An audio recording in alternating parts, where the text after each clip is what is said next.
yang seperti kita ketahui, kemudian UKL-UPL.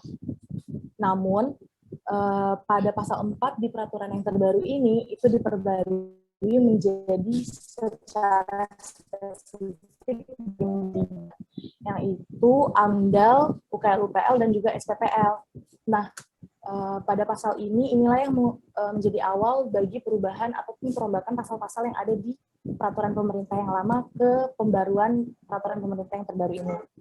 Kemudian yang kedua, yaitu jenis kegiatan yang wajib AMDAL. Jenis-jenis kegiatan yang wajib AMDAL ini pada peraturan pemerintah yang baru, yang lama, di tahun 2012 pada pasal 4 disebutkan hanya kegiatan yang disesuaikan dengan tata ruang. Namun pada peraturan pemerintah yang terbaru ini dipertegas kembali ada dua jenis kegiatan yang wajib AMDAL, yaitu kegiatan yang memiliki skala besar dan juga yang berbatasan langsung dengan kawasan lindung. Nah, bisa dibilang bahwa peraturan pemerintah yang terbaru ini itu lebih menspesifikkan atau bisa dibilang lebih memperketat jenis-jenis kegiatan apa aja yang wajib AMDAL. Nah, selanjutnya jenis kegiatan yang wajib UKL-UPL. Pada pasal yang terdahulu itu di pasal 3 ayat 2 hanya disebutkan bahwa kegiatan yang tidak wajib AMDAL itu wajib UKL-UPL. Namun di pasal yang ke-6 ayat 2 di peraturan pemerintah yang sekarang itu dipertegas kembali bahwa kegiatan yang tidak memiliki dampak penting, kemudian kegiatan yang tidak berbatasan langsung dengan kawasan lindung itu dalam, namun dia wajib UKL. Kemudian terdapat penambahan pasal di mana pasal terbaru ini pada peraturan pemerintah nomor 22 tahun 2021 ini pada pasal 7 itu ditambahkan ketentuan mengenai SPPL yang tidak dibahas di peraturan pemerintah sebelumnya, di mana ketika dia tidak wajib atau tidak memenuhi kriteria wajib UKL-UPL, dia wajib SPPL. Kemudian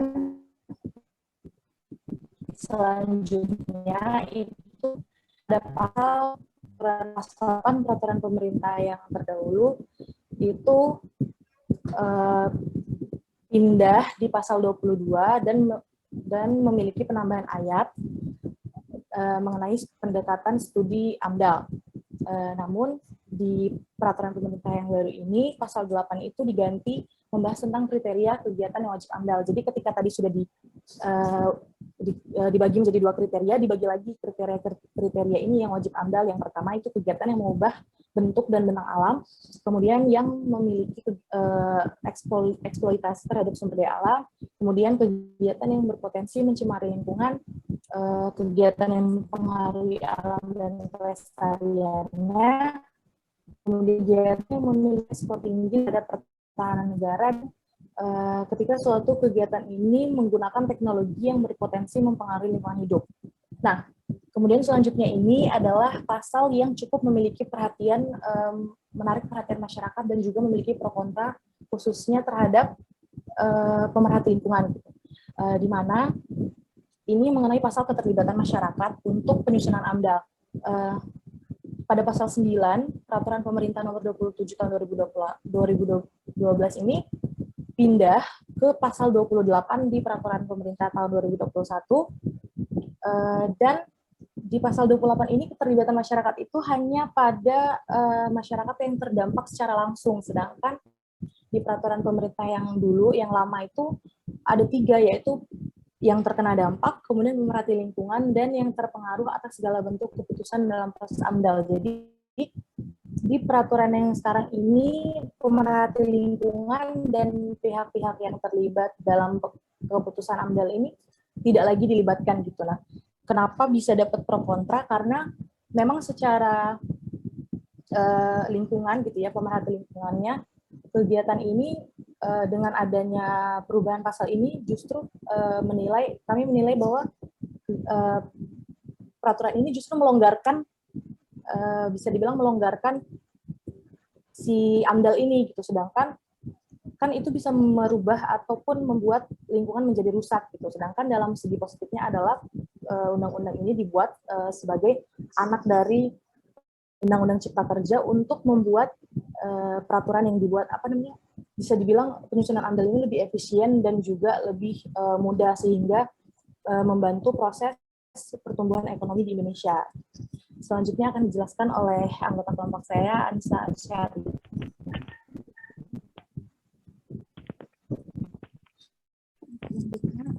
Ada pasal 13 PP 27 tahun 2012 yang membahas mengenai pengecualian bagi rencana usaha dan atau kegiatan yang wajib AMDAL. Dalam hal ini terdapat 3 kriteria yang tidak wajib AMDAL. Ditegaskan pula pada pasal berikutnya bahwa rencana kegiatan yang dikecualikan wajib AMDAL wajib memiliki dokumen lain seperti UKL ataupun RKL RKL. Di PP 21 tahun 2021 mempertegas kembali pengecualian bagi rencana dan atau kegiatan wajib AMDAL.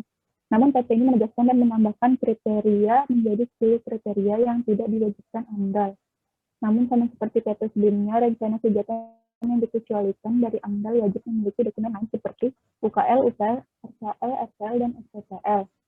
Secara garis besar, tambahan usaha yang dikecualikan AMDAL di PP 22 tahun 2021 yaitu kawasan hutan yang memiliki rencana kelolaan hutan dan kajian lingkungan hidup strategis. Yang kedua, program pemerintah yang memiliki rencana induk dilengkapi KLHS atau kajian lingkungan hidup strategis. Kemudian pasal 13 PP 27 tahun 2012 ini berubah karena perbedaan tata laksana penilaian dan pemeriksaan dokumen lingkungan AMDAL dan UKL-UKL yang berbeda setiap daerah, walaupun memiliki pedoman yang sama. Kemudian perbedaan sumber daya manusia, kemudian AMDAL di masing-masing daerah yang berbeda. Banyaknya peraturan atau perda yang mengatur pelaksanaan persetujuan lingkungan dan penertiban persetujuan lingkungan di kabupaten atau kota yang berbeda dengan pengaturan dalam undang-undang dan peraturan pemerintahnya. Selanjutnya yang membuat berubah itu kompetensi penyusun AMDAL yang masih lemah. Aktivitas pembangunan yang dilakukan dalam berbagai bentuk usaha dan atau kegiatan pada dasarnya akan menimbulkan dampak terhadap lingkungan. Dengan diterapkannya prinsip berkelanjutan itu, dalam proses pelaksanaannya pembangunan dampak terhadap lingkungan yang diakibatkan oleh berbagai aktivitas pembangunan tersebut dianalisis sejak awal perencanaannya sehingga langkah pengendalian dampak negatif dan pengembangan dampak positif dapat disiapkan sedini mungkin. Selanjutnya ada pasal 12 PP 27 tahun 2012 yang pindah ke pasal 24 di PP 22 tahun 2021 dengan beberapa tambahan rincian. Pada PP 27 tahun 2012 ayat 2 pasal 12 berbunyi dalam hal instansi lingkungan hidup pusat, provinsi atau kabupaten, kota bertindak sebagai pemprakarsa pegawai negeri sipil sebagaimana dimaksud pada ayat 1, dapat menjadi penyusun AMDAL.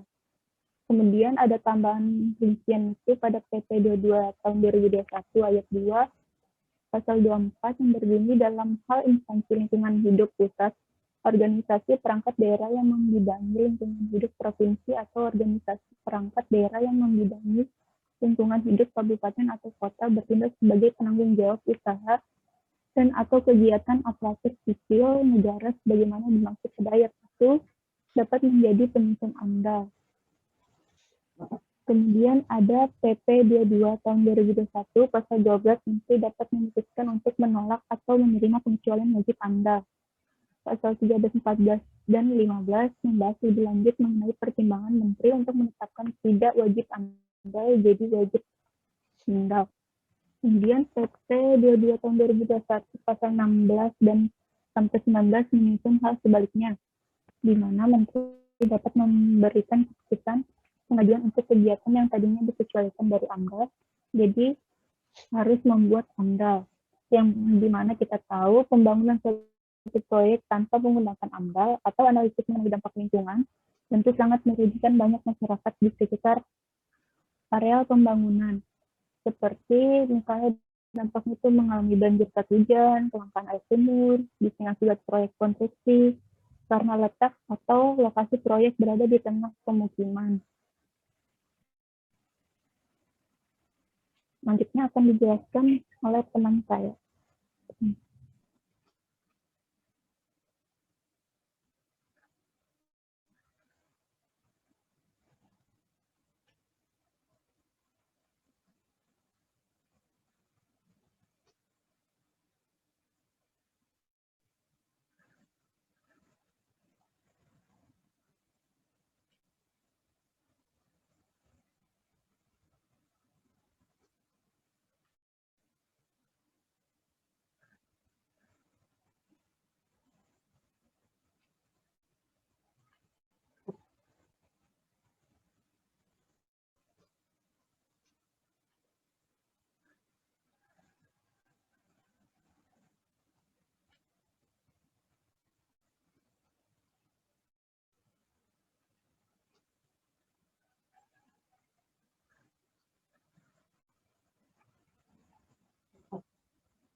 Ini yang presenternya nih suaranya nggak ada nih.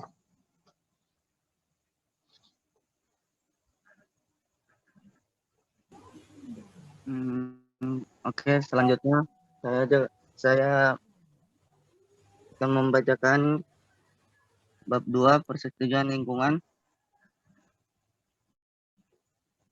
Pasal 15 ayat 1 penyusunan UPL sebagaimana dimaksud dalam pasal 14 ayat 1 dilakukan melalui pengisian formulir UPL dengan format yang ditentukan oleh Menteri.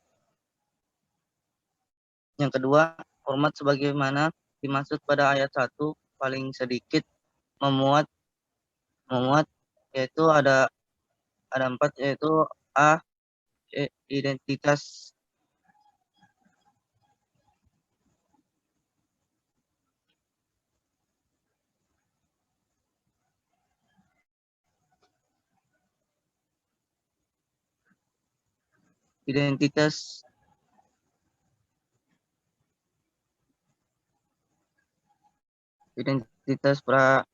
prakarsa. Yang B, rencana usaha. Mohon maaf salah baca.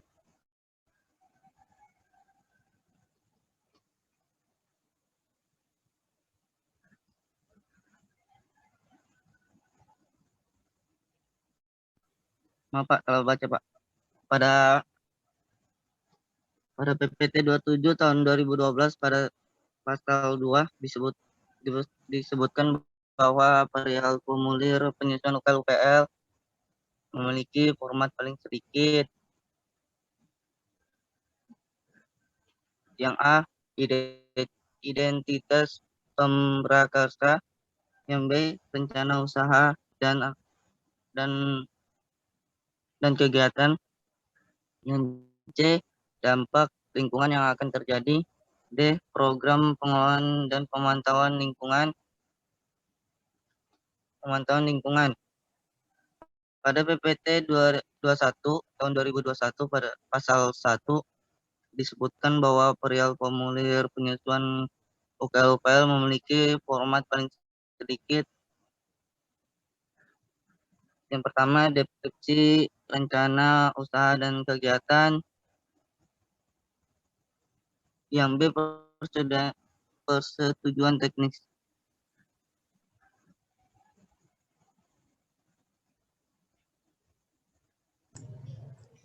Ya, selanjutnya saya akan menjelaskan tentang bab 3, yaitu perlindungan dan pengelolaan mutu air.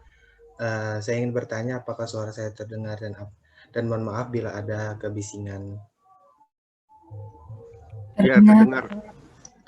Baik. Nah, jadi pada bab 3 ini tentang perlindungan dan pengelolaan mutu air, itu mengapa di sini kami cantumkan banyak pasal, karena di bab 3 ini mekanisme dari pengelolaan air itu dan masalah administrasi itu pada PP nomor 22 tahun 2021 lebih dijabarkan dibandingkan pada PP nomor 82 tahun 2001. Nah, seperti ini, seperti pasal 109 itu pada pasal 108 pada PP nomor 21 PP 22 tahun 2021 menyebutkan pada ayat 1 perencanaan perlindungan dan pengelolaan mutu air diselenggarakan dengan pendekatan DAS, CAT, dan ekosistemnya. Sedangkan pada pasal 2 ayat 1 pada PP nomor 82 tahun 2001 hanya menyebutkan dengan pendekatan ekosistem. Lalu karena di PP nomor 22 tahun 2021 itu ditambahkan juga pasal 109 yang menjelaskan tentang di mana menjelaskan bagian pasal 108 ayat yang menjelaskan tentang inventarisasi badan air yang dilaksanakan oleh Menteri dan menjelaskan tahapan inventarisasi yang mengidentifikasi badan air dan melakukan karakteristik badan air. Nah, jadi di pasal 108 pada ayat 2 itu menyebutkan Perencanaan perlindungan dan pengelolaan mutu air dilaksanakan melalui inventarisasi badan air, penyusunan dan penetapan baku mutu, perhitungan dan penetapan alokasi beban, pencemaran air, dan penyusunan dan penetapan rencana perlindungan dan pengelolaan mutu air. Sedangkan pada pasal 2 ayat 2, keterpaduan yang dimaksud pada pasal 2 ayat 1 dilakukan pada tahap perencanaan, pelaksanaan, pengawasan, dan evaluasi. Nah, jadi karena perbedaan tahap tersebut, makalah muncullah pasal-pasal baru yang ditambahkan pada PP nomor PP 22 tahun 2021. Makanya di sini terdapat banyak penambahan pasal. Nah, lalu lanjut pada pasal 110 ayat 1 merupakan pasal baru di mana menjelaskan tahapan inventarisasi yang tadi disebutkan pada pasal 109 tadi. Jadi itu kebanyakan di sini pada pasal-pasal tersebut itu kayak karena dari awal itu tahapannya masalah administrasi itu berubah, jadi pasal-pasal baru itu banyak yang ditambahkan. Baru lanjut ke pasal 111. Itu menjelaskan bagaimana citra satelit dan penyelidikan hidrologi. Baru itu pasal 12 itu menjelaskan karakteristik badan air. Nah, di pasal 13 ini dia berbeda dengan pasal 10 di PP sebelumnya. Kenapa? Karena di pasal 113 ini menjelaskan tentang penyusunan dan penetapan baku mutu air dilakukan oleh Menteri, Gubernur, dan Bupati. Nah, sedangkan pada PP sebelumnya, penentuan baku mutu itu harus berdasarkan hasil dari pengkajian kelas air dan kriteria mutu air. Nah, pada PP terbaru ini, pasal 8 dan pasal 9 pada PP sebelumnya itu tentang klasifikasi mutu air dan kelas air itu dihapuskan. Jadi di PP terbaru ini dia nggak ada menyantumkan penjelasan tentang kelas air dan kriteria air, tapi terdapat baku mutu yang mengaturnya. Jadi di lampiran itu ada baku mutu tentang kelas air. Meskipun di dalam bab 3 ini tidak ada dijelaskan, kayak misalnya kan di PP sebelumnya itu pasal-pasal yang menjelaskan kriteria air dan kelas air itu dicantumkan. Nah, lalu pasal 14 itu menjelaskan tentang prosedur penetapan baku mutu. Lalu pasal 115 itu tentang prosedur penyusunan dan penetapan baku mutu. Lalu pasal 116 itu menjelaskan tentang melakukan perhitungan dan penerapan alokasi beban pencemar air untuk mendapatkan nilai beban dan pencemar air paling tinggi dari sumber pencemar yang diperbolehkan dibuang ke badan air. Lalu yang 117 itu menjelaskan tentang penyusunan rencana perlindungan dan pengelolaan mutu air nasional, provinsi dan kabupaten atau kota. Pasal 118 menjelaskan tentang rencana perlindungan pengelolaan mutu air nasional. Pasal 119 itu menjelaskan tentang rencana perlindungan pengelolaan mutu air provinsi. Pasal 120 itu menjelaskan tentang rencana perlindungan dan pengelolaan mutu air kabupaten. Pasal 121 menjelaskan rencana perlindungan pengelolaan mutu air yang berisi ayat 1 tentang pemanfaatan, pengendalian, dan pemeliharaan air. Dan ayat 2-nya menetapkan berdasarkan pemantauan mutu air, baku mutu air, dan alokasi beban pencemar air. Nah, lalu pasal 122-nya menjelaskan tentang pemantauan mutu air yang dilakukan oleh Menteri, Gubernur, dan Bupati atau Wali Kota. Pasal 123-nya menjelaskan tentang status mutu air dengan cara membandingkan hasil pemantauan air dengan baku mutu air. Pasal 124-nya menjelaskan tentang rencana perlindungan dan pengelolaan mutu air menjadi bagian dari rencana perlindungan dan pengelolaan lingkungan hidup. Pasal 125-nya menjelaskan tentang pemanfaatan air pada badan air dilakukan berdasarkan rencana perlindungan dan pengelolaan mutu air. Pasal 126-nya menjelaskan tentang badan air yang dimanfaatkan sebagai penerima air limbah dengan tidak melampaui baku mutu air. Pasal 127 menjelaskan tentang pengendalian pencemaran air dilaksanakan sesuai dengan rencana perlindungan dan pengelolaan mutu air dengan meliputi pencegahan pencemaran air, penanggulangan pencemaran, dan pemulihan mutu air. Nah, sedangkan pada pasal 20 PP sebelumnya itu menyebutkan dalam rangka pengendaliannya itu meliputi menetapkan daya tampung, beban pencemaran, melakukan inventarisasi dan identifikasi